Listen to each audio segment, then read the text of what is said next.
बाकी जो तेल का सवाल है, अगर तेल वो कंपनियां वहाँ से ले रही थी, हमें रेट तो वो तो कंपनियां कमा रही थी, वो बाहर एक्सपोर्ट कर रही थी, तो हमें तो कोई जो रेट पर पेट्रोल मिल रहा था या डीजल मिल रहा था वो तो उसी रेट पर मिल रहा था, हमें कोई रिलीफ तो दिया नहीं। ये लोग असल में दोस्त हैं पाकिस्तान के, अमेरिका तो खास तौर पर, और वो दोगलापन जो करता है वो इसलिए करता है, ये चाहता है कि हिंदुस्तान की इकोनॉमी कमजोर हो, रशिया से तेल लेना बंद कर दे, ताकि हम पाकिस्तान पर और हिंदुस्तान पर भी पाकिस्तान की तरह दबाव डाल के इसको भी अपने रास्ते पर ले आएं और अपने कब्जे में ले लें एक तरह से। ये जो सरकार 11 साल से रही है, ये उसी एजेंडे पर काम कर रही है, और जो सरकार आई ही सी जो आरएसएस के एजेंडे को ही लागू करना है, तो आप 11 साल के इतिहास को पढ़ के देखें तो उस एजेंडे को पूरा कर रही है, तो फिर उनकी विदेश नीति भी, उनका सारा सिस्टम भी उसी के अंदर है। जब हम 56 इंच की बात करते हैं तो वो नज़र भी आए, कहीं कहीं ऐसा होता है, वो नज़र नहीं आता है। आप बताइए, वो कह रहे हैं कि मुसलमान वोट नहीं देता, तो आरएसएस का जो मुस्लिम राष्ट्रीय मंच है वो क्या है, फिर बीजेपी का जो माइनॉरिटी मोर्चा है वो क्या है, तो बंद कर दो, इनको हटा दो, भगा दो। तो जाने आप मुस्लिम लीडरान से बैटिंग तो करवाते हो, ठीक है, बैटिंग करवाते हो, फील्डिंग करवाते हो, लेकिन बैटिंग करने वो बॉलिंग जो है नहीं देते, ये क्यों है? अब तक जितने भी बादशाह या जितने भी रूलर्स इस वक्त रूल कर रहे हैं कंट्रियों को अपने अपने, वहाँ पर अगर सबसे कोई जो है कंफ्यूज इंसान है तो वो प्रेसिडेंट ट्रंप हैं। हाल ही में अमेरिकी राष्ट्रपति डोनाल्ड ट्रंप ने भारत को अप्रत्यक्ष तौर पे बड़ा झटका देते हुए रूस की 2 बड़ी तेल कंपनियों पर प्रतिबंध लगा दिया है। यानी ट्रंप ने कहा है कि अगर इन कंपनियों से कोई भी देश तेल का कारोबार करता है तो उस पर भी वो सेकेंडरी प्रतिबंध लगा सकते हैं। इसके बाद भारत की 2 बड़ी कंपनियां, एक रिलायंस और नायरा एनर्जी, जो कि अपनी जरूरतों का 50% तेल रूस की इन 2 बड़ी कंपनियों से आयात करती हैं, उन पर संकट के बादल मंडरा रहे हैं, क्योंकि कहीं ना कहीं अगर ये दोनों कंपनियां रूस की उन दोनों कंपनियों से कारोबार करती हैं तो उन्हें अमेरिकी प्रतिबंधों का सामना करना पड़ सकता है। भारत पर अमेरिकी राष्ट्रपति की इस अप्रत्यक्ष चोट को भारत के लोग किस प्रकार देख रहे हैं, उनकी क्या प्रतिक्रिया है, आइए आपको रूबरू कराते हैं। ट्रंप ने रूस की 2 बड़ी कंपनियों पर प्रतिबंध लगाए हैं कि वो किसी को भी तेल की सप्लाई नहीं कर सकती। उन 2 बड़ी कंपनियों से लगभग 50% तेल भारत आयात करता था, यानी कि 2 बड़ी प्राइवेट कंपनियां रिलायंस और नायरा एनर्जी। पहले ट्रंप ने टैरिफ की मार भारत को दी, 50% टैरिफ की, उसके बाद अब तेल की मार। आप भारत की विदेश नीति को, सरकार की विदेश नीति को, प्रधानमंत्री नरेंद्र मोदी की विदेश नीति को कैसे देख रहे हैं? मैं समझता हूँ कि ये जो आरएसएस वाली विदेश नीति है, इस पर इनको विचार करना चाहिए। ये रास्ता बहुत अच्छा नहीं है। हमारे संबंध अमेरिका के साथ भी अच्छे रहे, रशिया के साथ भी अच्छे रहे, सबके साथ अच्छे रहे। आज हम इस हालात में क्यों फंसे हैं, इस पर सोचना तो भारत सरकार का काम है। हम तो ये कह सकते हैं कि ये रास्ता बहुत गलत होगा, ये बहुत तकलीफदेह होगा, और हमें अपनी विदेश नीति को दोबारा से समझना चाहिए कि अगर यही हालात बने तो वहाँ भारत के बहुत सारे एम्प्लॉइज़ जो वहाँ अमेरिका में हैं, बाकी कंट्रीज़ में हैं, उनके क्या हालात बनेंगे। तो हमें लगता है कि कोई ना कोई रास्ता निकालना चाहिए, ऐसा मेरा मानना है।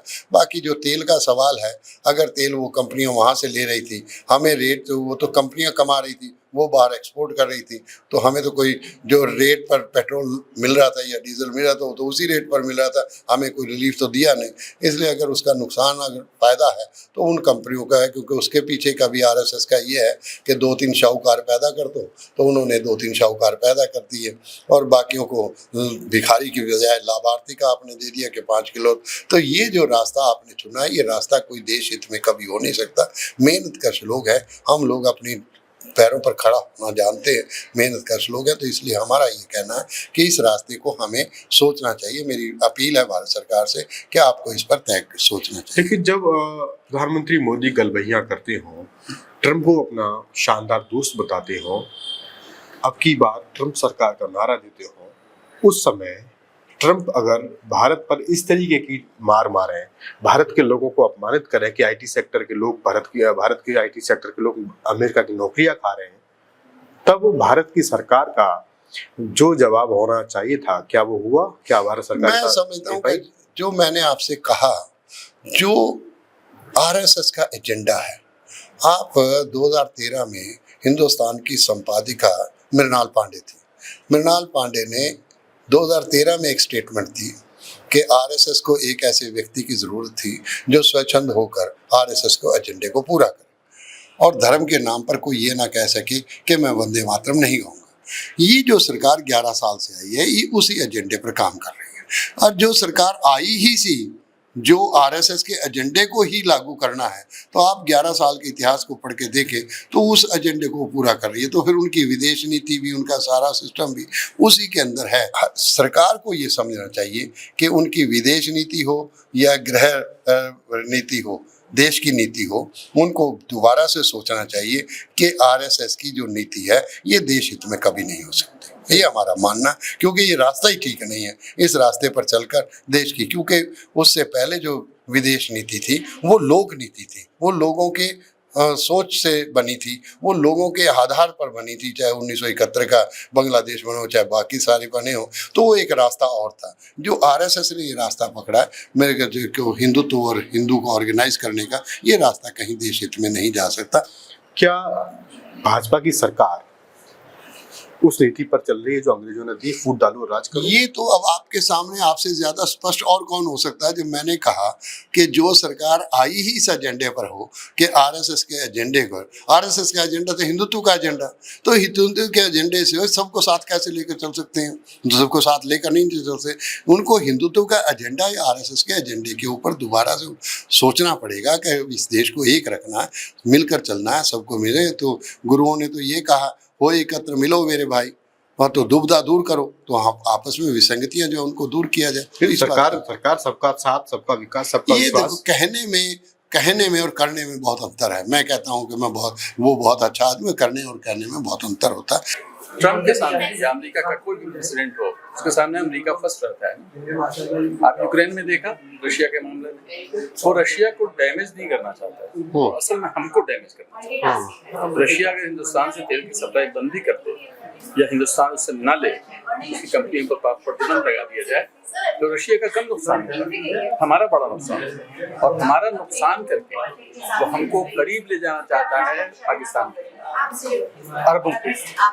जिन लोगों ने हमको पूरी तरह से अभी तन्हाई में डाल दिया है, खासतौर पर अफगानिस्तान से। आपने देखा होगा कि अफगानिस्तान के वजीर खारजा जब से हमारे हिंदुस्तान आए, उसके बाद थोड़ी सी सरगर्मी इनमें बढ़ गई कि ये कहीं ये दोनों दोस्त हो गए तो पाकिस्तान का क्या होगा। ये लोग असल में दोस्त हैं पाकिस्तान के, अमेरिका तो खास तौर पर। और वो दोगलापन जो करता है वो इसलिए करता है, ये चाहता है कि हिंदुस्तान की इकोनॉमी कमजोर हो, रशिया से तेल लेना बंद कर दे, ताकि हम पाकिस्तान पर और हिंदुस्तान पर भी पाकिस्तान की तरह दबाव डाल के इसको भी अपने रास्ते पर ले आएं और अपने कब्जे में ले लें एक तरह से। आपको याद होगा दूसरी, इसके पहले जंग हुई थी हमारी बांग्लादेश की और पाकिस्तान की और हिंदुस्तान की, उसमें अमेरिका ने हमारा साथ नहीं दिया था। इंदिरा गांधी ने सीधे सीधे उससे बताता है कि लड़ाई थम गई थी, उसने अपना बहरी बेड़ा भेज दिया था और इंदिरा गांधी ने उसका कोई नोटिस नहीं लिया और बांग्लादेश को अलग कर दिया पाकिस्तान से। तो वो जख्म तो आज तक रिस रहा है अमेरिका के दिमाग में। तो वो अब भी यही चाहता है कि हिंदुस्तान को किसी न किसी सूरत से काबू में कर लिया जाए, उस तरह से क्या हो परमानेंट हमारा इलाई हो जाए, जिस तरह पाकिस्तान हमारा इलाई हो गया है। तो ऐसे में वो ईरान का मामला जो था, वहाँ भी जो जैसे अभी मैंने आपको कहा, ईरान के मामले में भी हिंदुस्तान ने थोड़ी सी कमजोरी दिखाई। हालांकि उस जमाने में मोदी जी ने नहीं थे, दूसरी हुकूमतें थी, लेकिन उसमें कमजोरी दिखाई। नहीं, जो तेल लेना बंद किया है ईरान से, तो अभी हाल ही में किया। हाँ, अगर उसी तरह से टाइट होकर के ये खड़े हो जाएं, क्योंकि इनको ये हमारे हिंदुस्तान के लोगों को ये समझना चाहिए, खासतौर पर जो सरकार में है, उन लोगों को ये बात समझ लेनी चाहिए कि हिंदुस्तान न तो पाकिस्तान है, न बांग्लादेश है, न श्रीलंका है, भूटान नेपाल नहीं है। हिंदुस्तान है, जिसकी जरूरत जितनी हमको अमेरिका की है, अमेरिका को उससे ज्यादा जरूरत हमारी है। तो अगर हम थोड़ा कहीं पर स्टैंड लें, एक जगह खड़े तो हों कि नहीं हम इसके साथ हैं, वो खड़े नहीं होते अपने स्टैंड पर। और ईरान के साथ भी यही किया उन्होंने, रशिया के साथ भी वही हो रहा है। आपने स्टैंड पे खड़े होने की बात की, तो क्या 56 इंच का जो सीना है वो हवा ये दिखा पूरे हिंदुस्तान जान चुके हैं, पूरी दुनिया जान चुकी है, कोई 56 इंच का सीना नहीं होता मेरे भाई, है ना। 34-32 के सीने में लोग फौज में चले जाते हैं। ये सब कहने की बातें हैं, ज़बानी बातें हैं। हकीकत ये है कि इंटरनेशनल लेवल पर जो हमारा बैनुल-अक़वामी सतह पर जो हमारा स्टैंड था, उस स्टैंड में कमजोरी दिखाई दी है और पूरी दुनिया में इस बात पर बहुत ज्यादा शर्मिंदगी महसूस हो रहे हैं जो ये हिंदुस्तानी वहाँ रहते हैं। आप ज्यादा नहीं कीजिए, आप 5 कंट्री ऐसे हैं डायस्पोरा जो हमारा बाहर के मुल्कों में रहता है, America, England, Germany, Japan, France, इन 5 मुल्कों के लोगों से एक बार बात कर लीजिए तो वहाँ हमारे हिंदुस्तान का जो पहले लेवल था उसमें और अब में कितना फर्क है, आपको एहसास हो जाएगा। जिस तरीके से चीजें हो रही हैं इजराइल के संबंध में, इजराइल कह रहा है कि हम कब्जा करेंगे वेस्ट बैंक पे, अमेरिका वहीं कह रहा है कि नहीं होगा, उस स्थिति में भारत की जो चुप्पी है, भारत की जो खामोशी है, कैसे देख रहे हैं? मेरे ख्याल से भारत का स्टैंड बिल्कुल क्लियर है। और अगर ठीक है, भारत से देखिए ईरान ने भी कहा, फिलिस्तीन और दूसरी अथॉरिटी, क्योंकि भारत एक मजबूत मुल्क है और हमेशा जो है वो बैलेंस के तौर पे वो बात करता है।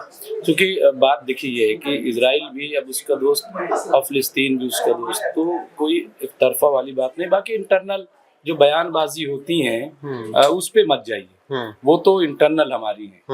कुछ फिरका परस्त ताकतें जो हैं वो वहाँ के ऑर्गेनाइजेशन को आतंकवादी कह देंगी, दहशतगर्द कह देंगी, ठीक है, वो तो हिंदुस्तान के मुसलमानों को दहशतगर्द कह रही, तो कम मान रही। आप देखिए जो चुने हुए मेंबर पार्लियामेंट हैं, उमर दानिश अली, उनको पार्लियामेंट में कहा गया दहशतगर्द। बिल्कुल। हाँ, अभी इकरा हसन को क्या कहा गया?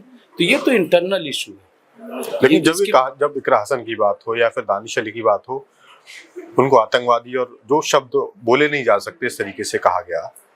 क्या देखते हैं कि जिस समाज का बड़ा योगदान रहा देश को आजाद कराने में, उस समाज को अगर इस तरीके से बेइज्जत किया जाए, इस तरीके से अपशब्द कही जाए, देश की एकता और अखंडता के लिए कितना बड़ा खतरा? देखिए ऐसा है कि चांद पर जो थूकेगा उसके मुंह पे आके गिरेगा। मुसलमान इस मुल्क की बहुत बड़ी सच्चाई है, बहुत बड़ी हकीकत है। मुसलमान को कोई इग्नोर नहीं कर सकता। 25 से 30 करोड़ आबादी है, मुसलमान को कोई समुंदर में नहीं फेंक देगा। मैं एक बात कहता हूँ सबसे कि देखिए मुसलमान 30 करोड़ है मान लीजिए, तो उसके 60 करोड़ हाथ हैं। 60 करोड़ हाथ, 60 करोड़ हाथ को काटे नहीं जा सकते। मशीन भी लगा दी जाएगी ना तो बहुत दिन लगेंगे कि हाथ काटने में, लेकिन हाँ 60 करोड़ हाथ से काम लिया जा सकता है। समझदार लोग वो हैं, समझदार हुक्मरान वो हैं कि जो इन हाथों से काम ले लें काटने की बजाय। तो मैं ये समझता हूँ कि हुकूमत में बैठे लोग इस बात को समझें। फिरका वारियत, तशद्दुद, नफरत, इससे हुकूमतें नहीं चलती हैं, खौफ से हुकूमतें नहीं चलती। आप सोचिए 25-30 करोड़ मुसलमान अगर खौफ में रहेगा तो क्या होगा इस देश का, क्या होगा इस मुल्क का? तो इसलिए लगाम लगाएं। भारत की विदेश नीतियों को आप पिछले 10 से 12 सालों में कैसे देखते हैं? क्योंकि जब पाकिस्तान के साथ युद्ध हुआ तब पाकिस्तान के साथ खुलकर के कई देश आ गए, हमारे साथ कोई नहीं आया। कैसे आंकते हैं आप 10-12 साल के कार्यकाल को विदेश नीति के मामले में? अमेरिका जिस तरीके से 140 करोड़ देशवासियों के देश भारत को ट्रीट कर रहा है, जिस तरीके से ट्रम्प बार बार अपमानित करने का काम कर रहे हैं, वो कितना सही है? देखिए ये ट्रम्प अपने पैर पे कुल्हाड़ी मार रहे हैं। हिंदुस्तान बहुत बड़ा बाजार है, अगर वो इस तरह से करेंगे तो वो ये ना समझिए कि वो हिंदुस्तान को ही नुकसान उठा। भारत की सरकार जवाब नहीं दे रही, इसका लगातार ये भी क्या बात जवाब दे? जवाब जो है देना चाहिए, बिल्कुल देना चाहिए, अब मुंह तोड़ जवाब देना चाहिए। जब हम 56 इंच की बात करते हैं तो वो नजर भी आए, कहीं कहीं ऐसा होता है, वो नजर नहीं आता है। मैं जरूर चाहूंगा कि हमारे पीएम 140-45 करोड़ की आबादी जो उनके साथ खड़ी हो जाती है। अभी पाकिस्तान का हुआ तो बताइए, बच्चा बच्चा हिंदुस्तान का, वो हिंदुस्तान के साथ खड़ा था पाकिस्तान के अगेंस्ट। तो जब भी आप अगर अमेरिका को हम जवाब देना चाहते हैं, हर एतबार से दे सकते हैं, तो उसके लिए पूरा हिंदुस्तान खड़ा रहेगा। बिहार में लगातार 2-3 दिन से मुद्दा गरमाया हुआ है कि जब से वहाँ डिप्टी सीएम पद के लिए मुकेश सहनी का नाम घोषित कर दिया है तो कहा जा रहा है लगातार कि 17% आबादी मुसलमानों की बिहार में है। बिहार में आखिरकार कब महागठबंधन, भाजपा ये सवाल उठा रही है, उछाल रही है कि महागठबंधन कब डिप्टी सीएम पद के लिए मुसलमानों को आगे करेगा? देखिए सबसे पहले अपने गिरबान में बीजेपी को देखना चाहिए, ठीक है। बीजेपी ने एक भी टिकट नहीं दिया बिहार में। क्यों नहीं दिया? क्या वजह? शाहनवाज हुसैन अच्छे कैंडिडेट नहीं है? शहनवाज हुसैन को वोट नहीं देते। फिर वहाँ पे जिस तरह का नैरेटिव सेट किया जा रहा है, आप बताइए, वो कह रहे हैं कि मुसलमान वोट नहीं देता, तो आरएसएस का जो मुस्लिम राष्ट्रीय मंच है वो क्या है, फिर बीजेपी का जो माइनॉरिटी मोर्चा है वो क्या है। तो बंद कर दो, इनको हटा दो, भगा दो, तो जाने। आप मुस्लिम लीडरान से बैटिंग तो करवाते हो, ठीक है, बैटिंग करवाते हो, फील्डिंग करवाते हो, लेकिन बैटिंग करने वो बॉलिंग जो है नहीं देते हो। ये क्यों है? आप उनको मैदान में उनको क्यों नहीं मौका देते हो भाई? तो ये कहना अपोजिशन के बारे में उनको कोई इख्तियार नहीं। अगर हम कुछ कर रहे हैं, आप बताइए, सेंटर में एक मुस्लिम मिनिस्टर नहीं है, क्यों नहीं है? क्या कमी है आप बताइए? मुख्तार अब्बास नकवी हैं, जफर इस्लाम साहब हैं, शाजिया इल्मी हैं, नौजवानों में शहजाद पूनावाला हैं, भाई सारे लीडर हैं आपके यहाँ, और आपकी तरफ से बोलते भी है जब भी मौका आता है तो, लेकिन आपको नजर नहीं आता।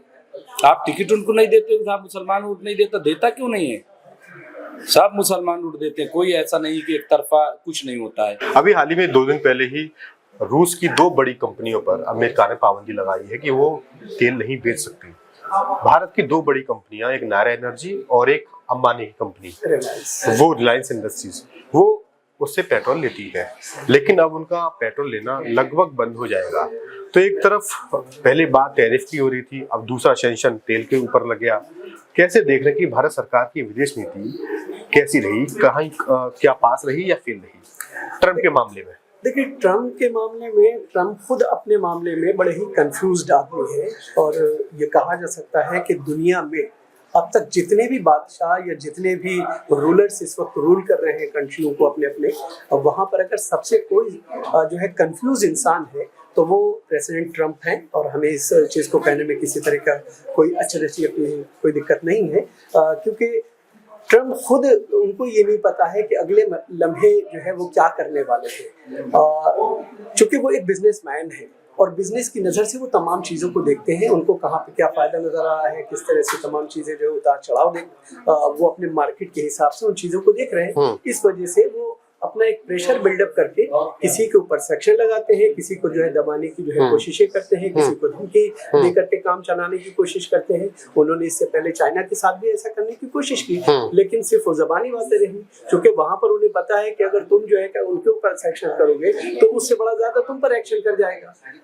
यही वजह है कि वो हमेशा से कमजोरों को भी जो है दबाने की कोशिश करते आए हैं। तो क्या भारत कमजोर है? नहीं, उन्होंने सोचा है भारत कमजोर नहीं है, लेकिन उन्होंने ये सोचा है, लेकिन उनको ये पता रहना चाहिए भारत 1.5 अरब लोगों का देश है, और भारत का जो आईटी एक्सपर्ट या आईटी से जुड़े हुए जो लोग हैं, जो कंपनी से जुड़े हुए लोग हैं, वो अमेरिका को रन कर रहे हैं।